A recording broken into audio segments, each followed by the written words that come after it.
Kenya Kwanza administration will begin this new year with much more reflection and humility that will plant hopes that vital lessons have been learned and that 2024 will be better. We were wrong. Yesterday, on the second day of the new year, Hon. William Ruto hit the ground more haughty, abrasive, dismissive, and dictatorial than we have ever known.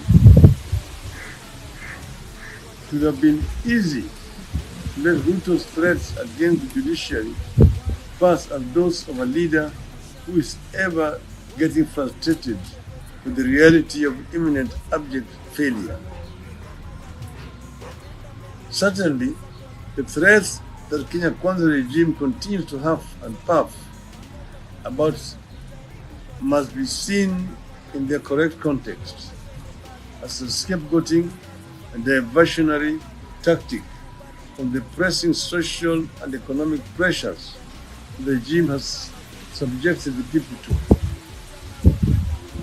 For the subject of Mr. Ruto's latest strange rage, judiciary is too critical to the well-being of our country and our democracy, making it extremely important that we call Ruto out and tell him that he has crossed the line. Kenyans will recall that when the Supreme Court made its contemptuous ruling against the Azimio la Umoja's presidential election in 2022, he said he strongly disagreed and accepted it in the interest of furthering the rule of law, democracy, stability, and healing of our nation. It remains our position to date that disobeying court rulings is a sure path to chaos and the collapse of the nation. Mr. Ruto has captured Parliament, and bills now come straight from State House and get ratified by the lawmakers. Sometimes up to 2 bills or 3 are ratified in one afternoon. There's no debate in Bunge these days on the bills. If there was ever any doubt about the malevolent intent of the Kenya Kwanza regime in regard to the Constitution of Kenya, yesterday's attack by Mr. William Ruto on the judiciary removes all the doubts. After executing a civilian coup in the election of 2022 and receiving backing from the judiciary in the illegality, Ruto has now turned upon the institution he deceptively seduced with false assurances that he had credentials in the rule of law. Azimio complained and still holds its position that no justice was done in 2022 presidential elections. But after we have at every corner stood unwavering in our respect for the judiciary, the judges, and the decisions. Ruto's entire political career has been saved by the judiciary.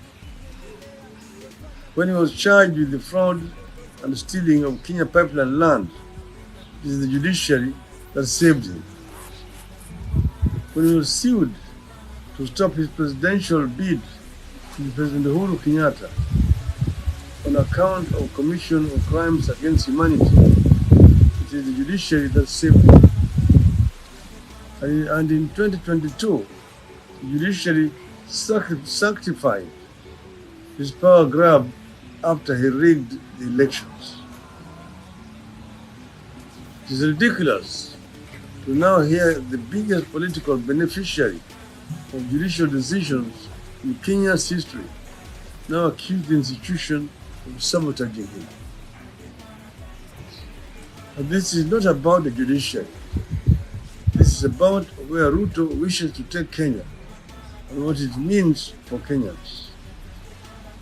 Having captured Parliament, Ruto now wants to intimidate, subdue, and capture the judiciary.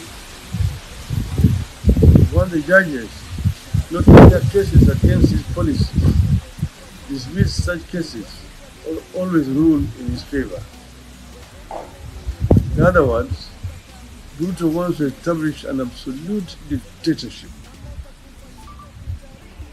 Kenyans know we have been here before. We've seen days when judges had cases in the dead of the night, way past official working hours, and sent opponents of states to jail. Kenyans know we have seen days when judges got transferred, sacked, delivering rulings that did not favor the state. Ruto wants to return us to that era of terror. As a people, we have in the past made heavy and painful sacrifices to establish a semblance of constitutional democracy as we now know it. Kenyans have every intention to see to it that every text of the Constitution that was promulgated in 2010 finds meaning in the manner in which they are governed every minute and every day of their lives. And no sacrifice will be too much to pay to ensure this. Our judiciary is imperfect. It has corrupt elements. But Ruto cannot convince us that the judiciary is more corrupt than the executive branch of the government, which he leads. Corruption resides in the executive. The worst case of executive corruption, of impunity, right now is the acquittal of Mr. Henry Rotich over the Aror and Kimarel dams, where hoping 63 billion Kenyan shillings was lost. The executive went all out to ensure witnesses were never summoned, or those summoned were never questioned. The entire plot was to save Mr. Rotich and close the case. Ruto is not outraged by that. The executive is where the petroleum, the 16.5 billion edible oils, the 17 billion fuel scam, the duty-free rice, maize, the KCP exam printing, the 3.7 billion insecticide-treated mosquito nets deal, among other scams, were conceived and executed. Ruto has not expressed anger at these deals because they belong to the executive.